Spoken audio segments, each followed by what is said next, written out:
अल्हम्दुलिल्लाह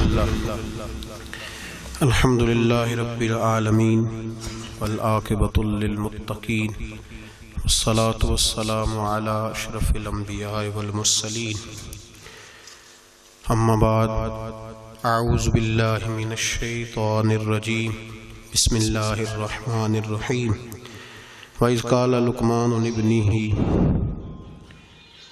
वहुव यईज़ुहु या बुनय्य ला तुशरिक बिल्लाह इन्न शिर्क लज़ुल्मुन अज़ीम सदक़ल्लाहुल अज़ीम व सदक़ रसूलुहुन नबियुल करीम इन्नल्लाह व मलाइकतहु युसल्लूना अलन नबी या अय्युहल्लज़ीना आमनू सल्लु अलैहि व सल्लिमू तस्लीमा अस्सलातु वस्सलामु अलैका या सय्यदी या रसूलल्लाह व अला आलिका व अस्हाबिका या सय्यदी या हबीबल्लाह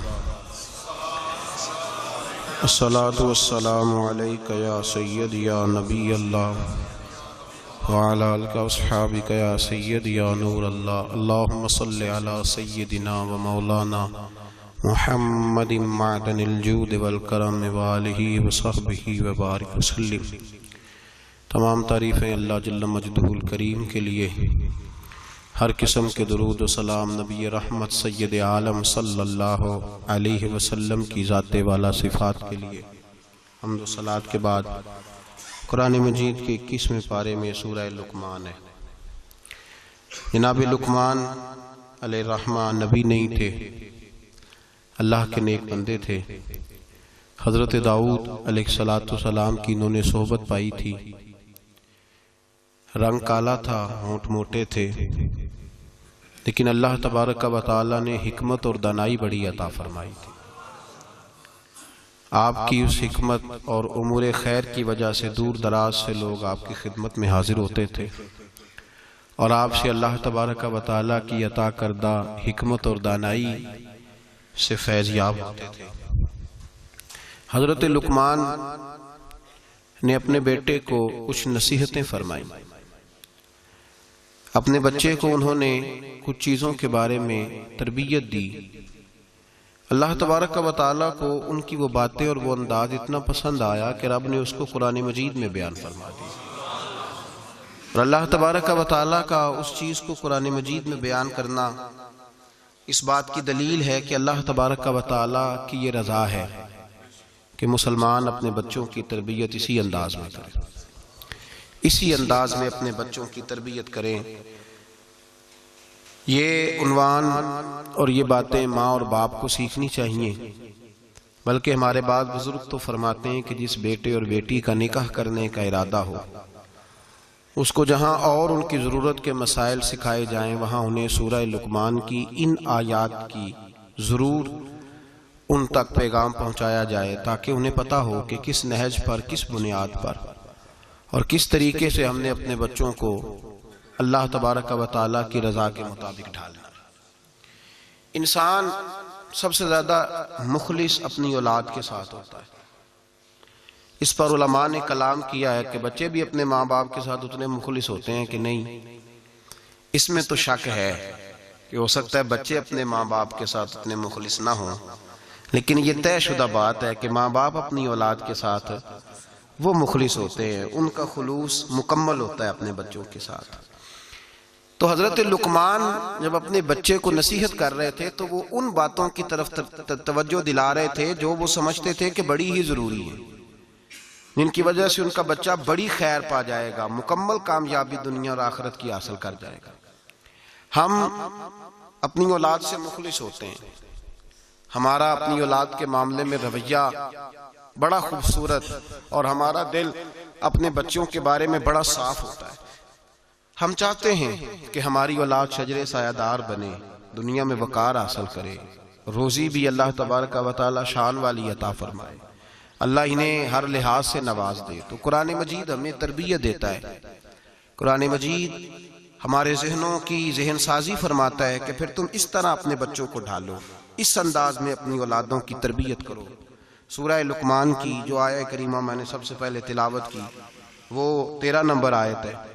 अल्लाह तबारक व तआला ने इरशाद फरमाया व इज़ क़ाला लुक़मान लिब्निही जब हजरत लुकमान ने अपने बेटे से कहा वाहुवा याइज़ुहु, और वो अपने बेटे को नसीहत कर रहे थे, सबसे पहले अंदाज क्या इख्तियार फरमाया, या बुनैया, ऐ मेरे बेटे। लफ्जों में हुस्न देखिए, ऐ मेरे। हमें जब अपनी औलाद से नाराजगी होती है तो हम एक खुतबा पढ़ते हैं, उस खुतबे में अपनी नेकियां और औलाद की नालायकियां गिनवाते हैं, समझाने का अंदाज इख्तियार नहीं करते जाहो जलाल में। और बाज़-औक़ात माज़ अल्लाह ताला कुछ ऐसे भी लोग होते हैं जो गाली भी देते हैं, सख्त सुस्त भी कहते हैं, लफ्ज़ों की हुर्मत का पास नहीं करते, और वो खुतबा वो आधे घंटे का हो, 25 मिनट का हो, वो दे के हम निकल जाते हैं, उन्हें बड़ा सताया है तुमने। लेकिन हम किसी मौके पर भी उस फूल को जड़ी बूटी से अलहदा करने की कोशिश नहीं करते। हम जो अंदाज होना चाहिए वो अंदाज हम इख्तियार। कब ऐसा हुआ है कि हमने बच्चे को बुलाया हो, उसको अपनी शफकत की चादर के नीचे बिठाया हो, फिर उसको हमने नसीहत की हो? और अगर हम कभी नसीहत करते भी हैं तो वो दुनियादारी की नसीहत है, वो माल दौलत जमा करने की नसीहत है, वो जमाने में ऊंचा मकाम पाने की नसीहत है। हजरत लुकमान अपने बेटे को नसीहत करते हैं तो कहते हैं या बुनैया, ओ मेरे बेटे का लफ्ज हसीन जुमला। अल्लाह के रसूल सल्लल्लाहु अलैहि वसल्लम ने फरमाया अकरीमु औलादकुम, अपनी औलाद की इज्जत किया करो। अपनी औलाद की जरा बोल के बताइएगा, औलाद की किसकी? कौन इज्जत करे? माँ बाप किसकी इज्जत करें? बेटा जी कह के पुकारो, मेरा बेटा कह के पुकारो, उनको वकार दो, उनको इज्जत दो। औलाद के लिए तो खैर उसूल है कि औलाद इज्जत करेगी, उसके लिए तो कह दिया कि माँ बाप जन्नत भी हैं, तेरी दोजख भी है। लेकिन माँ बाप को भी हुक्म है कि बच्चों के लिए एजाज के जुमले इस्तेमाल करें। हमा वक्त का डांटना, हमा वक्त की तलखी ये मुनासिब नहीं है। उनके लिए इज्जत के जुमले इस्तेमाल करे। या बुनैया, ए मेरे बेटे। पहला दर्स क्या दिया? फरमाया ला तुशरिक बिल्लाह, बेटे अल्लाह के साथ शिरक न करना। क्यों? इन्न शिरक लजुल्मुन अजीम, बेशक शिरक बहुत बड़ा जुल्म है। सबसे पहली नसीहत अपनी जात के लिए नहीं की। हम सारी जिंदगी जब भी लेक्चर देते हैं यही कहते हैं, सारी जिंदगी यही कहते रहते हैं, मैंने साल गवा दिए, मैंने कारोबार किए, मैंने दुनिया छोड़ी, मैंने परदेश काटा तेरे बंगले के लिए, तेरे मकान के लिए, तेरी फलां चीज के लिए। कभी ये भी तो बताए ना कि कोई बाप उठ के कहे कि मैंने बड़ा वक्त दिया है तुझे अल्लाह से जोड़ने के लिए, तुझे रसूल पाक का गुलाम बनाने के लिए, मैंने कई दिहाइयां बिता दी तुझे नबी पाक सल्लल्लाहु अलैहि वसल्लम की गुलामी सिखाने के लिए। इस पर भी तो कभी को बाप अपनी औलाद को एहसास दिलाए। सबसे पहली बात यह की कि बेटा शिरक ना करना, अल्लाह के साथ किसी को शरीक ना ठहराना, इससे बचना। आगे अगला जो हजरत लुकमान का फरमान है वो आयत नंबर 16 के अंदर है। यहाँ शिरक की बात की, मैं थोड़ी थोड़ी इसकी तफसील अर्ज करूंगा अपनी बिसात के मुताबिक, लेकिन पहले आयात समात कर लीजिए, उनका सादा तर्जुमा समझ लीजिए ताकि आपके आशिया ख्याल में उन्वान आ जाए। सबसे पहले कहा शिरक नहीं करना, फिर उसके बाद कहा सूरा लुकमान की आयत नंबर 16 में इरशाद फरमाया या बुनैया, ए मेरे बेटे, इन्नहा इन तकू मिस्काल हब्बतिन मिन खरदलिन, ए बेटे अगर तू इतनी बुराई भी करे जितना कि एक राई का दाना होता है, अगर तू इतनी बुराई भी करे जितना एक राई का दाना सूरज की रोशनी में नजर आता है, दिन चढ़ा हो तो छांव में नजर नहीं आता। मैं ज्यादा तफसील नहीं करता, एक बात इशारा करके गुजर जाता हूँ। राई का जो दाना होता है वो छांव में रखें तो नजर नहीं आता, वो सूरज की रोशनी में नजर आएगा। अगर छांव में देखना होगा तो आपको लाइटें जलानी पड़ेगी। तो हजरत लुकमान अपने बेटे को नसीहत करते हैं, कहते बेटे अगर तू राई के दाने के बराबर भी गुनाह करे और फिर वो गुनाह इस तरह हो, फतकुन फी सखरतिन औ फिस समावाति औ फिल अर्द, चाहे फिर वो गुनाह राई के दाने के बराबर हो और पहाड़ के अंदर छुपा हो या जमीन और आसमान में छुप जाए, वो गुनाह हो कितना? कुरान मजीद है ना, सुस्ती तो नहीं आ रही आप हज़रात? ये ज्यादा इसका अदब है कि ज्यादा जाग के सुना जाए। ये कुरान मजीद है, इसका अदब है कि ज्यादा आंखें खोल के सुना जाए। कहा राई के दाने के बराबर गुनाह हो और पहाड़ में छुपा हो या जमीन और आसमान में छुपा हो तो क्या होगा? अपने बेटे को समझा रहे हैं, कहते हैं याती बिहल्लाह, अल्लाह फिर भी उसको निकाल के ले आएगा। तेरे तू ये ना कहना कि मैं को पापी हूं, मैंने को बैंक लूटे हुए हैं, मैंने कोई कत्ल किए हुए हैं? फरमाया राई के दाने के बराबर भी, अपने बेटे को कह रहे हैं राई के दाने के बराबर भी अगर तूने गुनाह किया तो अल्लाह उसे भी लाएगा, और राई के दाने के बराबर हो, फिर चट्टान में छुपा हो या जमीन और आसमान में छुपा हो, अल्लाह फिर भी उसे निकाल के ले आएगा। इसलिए कि इन्नल्लाह लतीफुल खबीर, बेशक अल्लाह बारीक बातों का जानने वाला है। फमन यामल मिस्काल ज़र्रतिन खैरन यरा वमन यामल मिस्काल ज़र्रतिन शर्रन यरा। अगर तू जर्रे के बराबर नेकी करेगा तो अल्लाह तुझे उसका अजर अता फरमाएगा, और अगर तू जर्रे के बराबर गुनाह करेगा तो अल्लाह क़यामत में वो भी तेरी आंखों के सामने लाएगा, उसका भी हिसाब होगा। तो फरमाया बेटे अल्लाह बारीक बातों का जानने वाला। या बुनैया, ऐ मेरे बेटे, ऐ मेरे बेटे, अब क्या करूं? अक़िमिस्सलात, नमाज कायम कर। बेटे नमाज बस काफी हो गया? कहा नहीं, अब और आगे बढ़। वअमुर बिल मारूफ, लोगों को भी नेकी का हुक्म दे। वनहा अनिल मुनकर, और लोगों को बुरी बातों से मना कर। और जब तू ये काम करेगा फिर लोग तुझे सताएंगे। हो ही नहीं सकता कोई हक बात करे और लोग उस पर तानो तशनी न करे, ये हो ही नहीं सकता, ये मुमकिन ही नहीं। फरमाया जब तू नेकी का हुक्म देगा और बुराई से रोकेगा तो फिर क्या होगा? तेरे ऊपर मुसीबत आएगी। अब तूने क्या करना है? वस्बिर अला मा असाबिक, फिर तूने उस आने वाली मुसीबत पर सब्र करना है। इन्ना ज़ालिका मिन अज़्मुल उमूर, बेशक ये बड़ी हिम्मत के काम है। ये बड़ी नेकी का हुक्म देना, बड़ी बुराई से रोकना, ये बड़ी बड़ी बोल के बताइए, ये बड़ी दनाई का काम है, दलेरी का काम है। इतना आसान है ही नहीं, बड़ा ही बड़े हौसले का काम है। जिसे जिंदगी हो प्यारी वो यहीं से लौट जाए।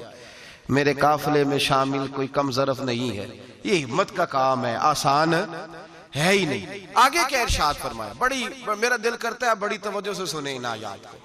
बड़ी क्या आगे आगे तरतीब क्या लगाई हजरत जनाब सैयदना लुकमान क्या कहते हैं? नमाज पढ़, दूसरों को नेकी का बुराई से मना कर, और ये जब तेरे ऊपर इन कामों की वजह से मुसीबत आए तो उस पर इसलिए कि ये जो काम है ना अज़्मिल उमूर, ये बड़ी हिम्मत के काम है। बस करूं अब्बा जी? फरमाया नहीं, और भी कुछ कर। क्या? आयत नंबर 18 फरमाया वला तुसग़िर ख़द्दक लिन्नास, अपना मुंह टेढ़ा कर करके लोगों से बात ना किया कर, रुखसार मोड़ मोड़ के लोगों से बात ना कर, इस तरह ना कर। वला तमशी फिल अर्दि मरहा, और जमीन पे अकड़ अकड़ के ना चल। इन्नल्लाह ला युहिब्बु कुल्ल मुख्तालिन फखूर, बेशक अल्लाह को अकड़ने वाला, फख्र करने वाला पसंद अल्लाह ला युहिब्बु, अल्लाह उससे मोहब्बत ही नहीं करता, अल्लाह रहमत ही नहीं करता जो अकड़ अकड़ के चले। इस तरह ना कर। तो फिर क्या करूं? फरमाया वक्सिद फी मशीक, आयत नंबर 19 शुरू हो गई। वक्सिद फी मशीक, दरमियानी चाल चल। वगदुद मिन सौतिक, अपनी आवाज पस्त रख। अपनी आवाज जो आला ज़र्फ होते हैं हमेशा झुक के मिलते, सुराही सरनगू होकर भरा करती है पैमाने। इस तरह करके तू दरमियानी चाल चल और अपनी आवाज को वगदुद मिन सौतिक, अपनी आवाज को पस्त रख, इसलिए कि इन्ना अनकरल अस्वात लसौतुल हमीर, अल्लाह को जो आवाज सबसे नापसंद है और सबसे बुरी आवाज है वो गधे की आवाज है। चिल्ला चिल्ला के ना चल, तू जिद्दी हो गया तब शोर ना कर। ये तरबियत है अपनी औलाद के लिए। सबसे पहले इरशाद फरमाया जा रहा है कि तूने शिरक नहीं करना। शिरक भी दो किस्म का है, थोड़ी सी तफसीर सुनिएगा, थोड़ी सी। शिरक दो किस्म का है। एक तो शिरक वो है किसी ने अल्लाह की जात में शरीक बना लिया कि ये भी साथ शरीक है, और एक शिरक असगर है, रियाकारी, दिखलावा, नमाज अल्लाह की पढ़नी, दिखाना बंदों को। मस्जिद में पैसे किसकी रजा के लिए देने, तो ऐलान कराने का क्या मकसद है? खत्म के मौके पर, साले सवाब के मौके पे खड़े होकर ऐलान होता है 1 लाख कुरान पाक पढ़ा गया, 10,000 दुरूद शरीफ पढ़ा गया है, और जो साहब ने ना जी 50,000 रुपया मस्जिद भी दिया है। तो एक गांव में मैं शरीक था, एक बहुत बड़ा खत्म था, तो वहां ऐलान हो रहा था 5,000 देता है हर मस्जिद के इमाम ने, ये भी साथ शामिल कर ले साले सवाब में। मुझे दिया एक जगह पे, शायद मैंने पहले भी बात की थी, मुझे एक साहब ने दे दिया, कहने लगे जी ये दुआ करनी है आपने खत्म की। तो उस पर लिखा था कोल शरीफ का खत्म था, तो 10,000 कुरान पाक लिख के ले आए हो। मेरी जरा अकल नहीं तस्लीम करती, कई दफा अड़ जाती है बात, तो मैंने कहा यार पढ़ा नहीं जा सकता परसों से लेकर आज तक 10,000। चलो खैर, मैंने दुआ मांगी है अल्लाह जो पढ़ा पढ़ाया है ना जाने वाले की रूह को इसाल कर दे। तो साहब बाद में कहने लगे तुसा दसिया नहीं। मैं क्या किन्हों दसना साजे जी, किसको बताते हैं वो? सवाब किसने देना है? तो उन्हें पता है क्यों नहीं दस दे गल का जवाब क्यों नहीं देंगे? किसने देना है सवाब? तो बताते किसके हो? क्यों? ये शिर्क है, ये शिर्क असगर है। ये मेरे रसूल पाक ने मना फरमाया है। सही बुखारी में लफ्ज है, नबी रहमत सल्लल्लाहु अलैहि वसल्लम शहीद आने शुहदाए उहद के मज़ारों पे खड़े थे, तो वहां खड़े होकर अल्लाह के रसूल ने फरमाया मेरे ज़हन से फिक्र निकल गई है, मेरी उम्मत क़यामत तक शिर्क नहीं करेगी। अब ये मुशरिक नहीं होंगे, बुत नहीं पूजेंगे, ये दूसरे मामूद नहीं बनाएंगे। तो हुजूर फिक्र किस बात की है? फरमाया ये रियाकारियां करेंगे, दिखलावे करेंगे, तसन्नो बनावट करेंगे, ये अल्लाह की इबादत में औरों को शरीक ठहराए।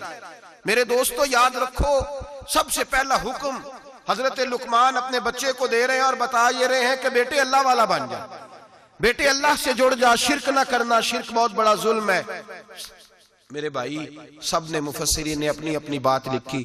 मेरे उस्ताद गिरामी यहाँ फरमाया करते थे, ओ भाई, ओ मेरे भाई, अगर तू दुनिया में अपने बेटे को धूप में बैठा देखे तो तेरा दिल फट जाता है। ये धूप में क्यों बैठा है? इसको शिर्क से बचा, शिर्क अकबर से भी बचा, असगर से भी बचा, खफी और जली दोनों किस्म के शिर्क से बचा। दुनिया में तेरा बेटा धूप में हो, तुझसे बर्दाश्त नहीं होता।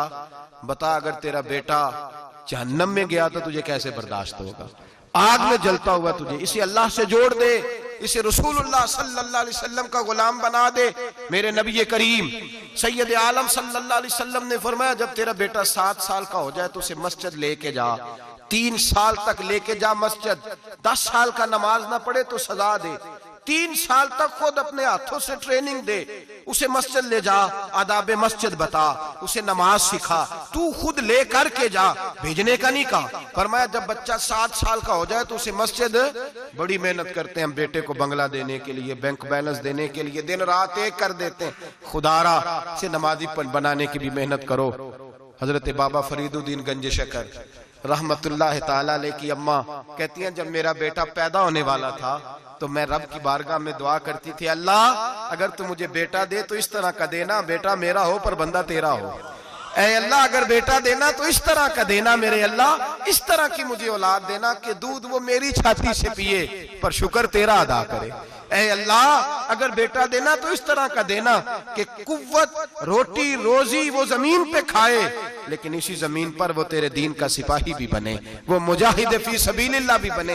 हजरत बाबा साहब कहते हैं मुझे शक्कर पसंद थी, अम्मा बड़े जतन करती है बेटे के लिए, बड़ा कुछ करती है, तो बेटे रोटी टाइम पे खाना फला का। कहते मुझे शक्कर पसंद थी, मेरी अम्मा सर्दियों के ठंडे मौसम में उठ के मेरे लिए पानी भी गर्म करती, मुसल्ला भी बिछाती और फिर एक पुड़िया शक्कर की बना के मेरे मुसल्ले के नीचे भी रखती।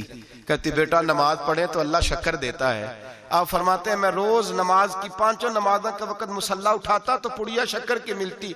स्कूल और मदरसे के मैं अपने क्लास फेलो को भी कहता नमाज पढ़ो बड़ी प्यारी शक्कर मिलती है। कहते मैं रोज शक्कर खाता।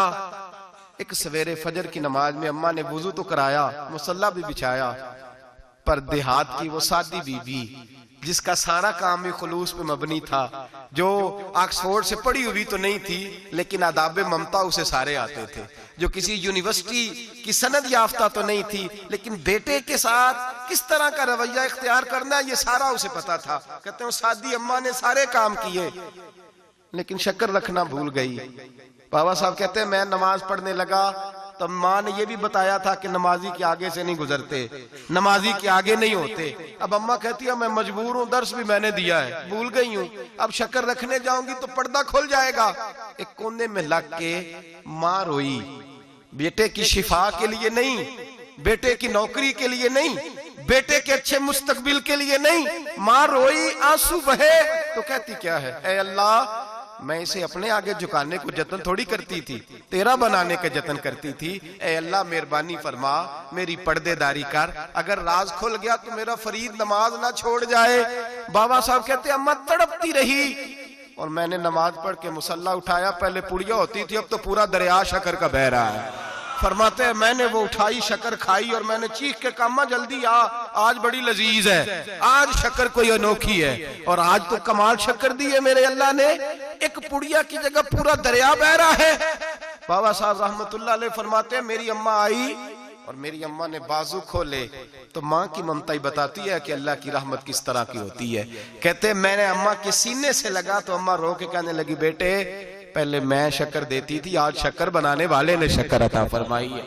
सारी जिंदगी पेशानी से सजदे का नूर नहीं गया, सारी जिंदगी वो लज्जत इबादत नहीं गई, इसलिए कि उस्ताद ने डंडे से नमाजी नहीं बनाया था, इसलिए कि पीर साहब ने ये कह के नमाजी नहीं बनाया था कि नमाज पढ़ोगे तो रोटी में बरकत हो जाएगी, इसलिए कि अल्लामा साहब का वो बात सुन के हम नमाजी नहीं बने थे कि जिस नमाज में बताया जाता है कि बीमारियां खत्म हो जाएंगी नमाज पढ़ने से। अम्मा ने रब से जोड़ने के लिए नमाजी बनाया था। सारी जिंदगी बाबा साहब कहते रहे, उठ फरीदा सुत्या झाड़ू दे मसीत, चल हुण उठ फरीदा सुत्या झाड़ू दे मसीत, ओ तू सुत्ता है रब जागदा तेरी डाढ़े नाल परीत। सारी जिंदगी नमाज की ट्रेनिंग देना, अपने बच्चों को अपने रब से जोड़ना, अपने बच्चों को अल्लाह के साथ उनका ताल्लुक बनाना, उनको रब वाला बनाना, उन्हें रसूल पाक का गुलाम बनाना, ये ड्यूटी है माँ बाप की। माँ बाप अपने बच्चों के सीनों में अल्लाह की मोहब्बत दाखिल फरमाए। मेरे नबी करीम सैयद आलम सल्लल्लाहु अलैहि वसल्लम ने हमें जिन चीज़ों के बारे में तलकीन की उनमें से एक ये है कि अपने बच्चे को नमाजी बनाओ, इन्हें मस्जिद ले करके जाओ, इन्हें पैगाम अल्लाह के दीन का पैगाम खुद सिखाओ। आगे बढ़िए। सूरत ये शिर्क के बाद जो इरशाद फरमाया वो ये है कि छोटा सा गुनाह, छोटा सा, या बुनैया इन्ना का या बुनैया इन तकू मिस्काल हब्बतिन मिन खरदलिन फतकुन फी सखरतिन औ फी समावाति औ फिल अर्द। बेटे छोटा सा राई के दाने के बराबर भी गुनाह अगर तू करेगा, और वो गुनाह चाहे पहाड़ के पीछे हो चाहे जमीन व आसमान में छुपा हो, अल्लाह उसे भी छोटे छोटे गुनाह से। मिसालें बहुत सारी हैं, लेकिन सादी सी बात है ना। मेरे नबी करीम सैयद आलम सल्लल्लाहु ताला अलैहि वसल्लम ने फरमाया कि मोमिन बुज़दिल हो सकता है, मोमिन काहिल हो सकता है, कंजूस हो सकता है, लेकिन मोमिन कभी झूठा नहीं होता। नबी पाक सल्लल्लाहु अलैहि वसल्लम फरमाते हैं जब तू झूठ बोलता है तो इतनी बदबू निकलती है कि तेरे किरामन कातिबीन छोड़ के पीछे खड़े हो जाते हैं, इतनी बदबू निकलती है तेरे वजूद से। तरबियत ही है ना। महबूब सुभानी, गौसे समदानी, शेख अब्दुल कादिर जिलानी। अम्मा क्या कहती है? अम्मा कहती है अब्दुल कादिर मैं तुझे बगदाद पढ़ने भेज रही हूँ, लेकिन माँ की यूनिवर्सिटी का पहला सबक भी याद कर ले बेटा, देखना तेरी जुबान से कहीं झूठ ना निकल जाए। तू हसन का बेटा और हसन का पोता और हुसैन का नवासा बनता है, ऐसा ना हो कि तू सादाते किराम की सफेद चादर पर कोई धब्बा लगाए। बेटे तेरी जुबान से झूठ ना निकले। बड़ी मशहूर बात है ना। हजरत गौसे आजम की अम्मा ने 100 दिनार सी दिया है, डाकू रास्ते में मिल गए, तेरे पास क्या है? का 100 दिनार है। वो कहते चोर थे, हमें तो बड़ी दूर बैठा पैसा भी नजर आ जाता था, पर अब्दुल कादिर के सारे कपड़े टटोले, पर हमें 100 दिनार नजर। पकड़ के ले गए सरदार के पास जो डाकुओं का भी सरदार है। उसको कहा ये बच्चा कहता है जी मेरे पास 100 दिनार है पर निकलता नहीं। वो कहने लगे बेटे जिसके पास पैसे होते हैं वो बताता तो नहीं, तो तेरे पास है भी नहीं तो तू क्यों शोर कर रहा है? तो आप कहने लगे हैं मेरे पास। किधर है? तवज्जो है मेरी बात पे? किसने तरबियत दी? बोले। ये कहते नहीं कि बेटा जायज जायज लाना, हम रूखी सूखी खा लेंगे पर जायज लाना। कहने ने उधर देख उसके बेटे ने किसने बंगले बना लिए, वो देख छोटी उम्र में, तुझे पता ही नहीं कारोबार के लिए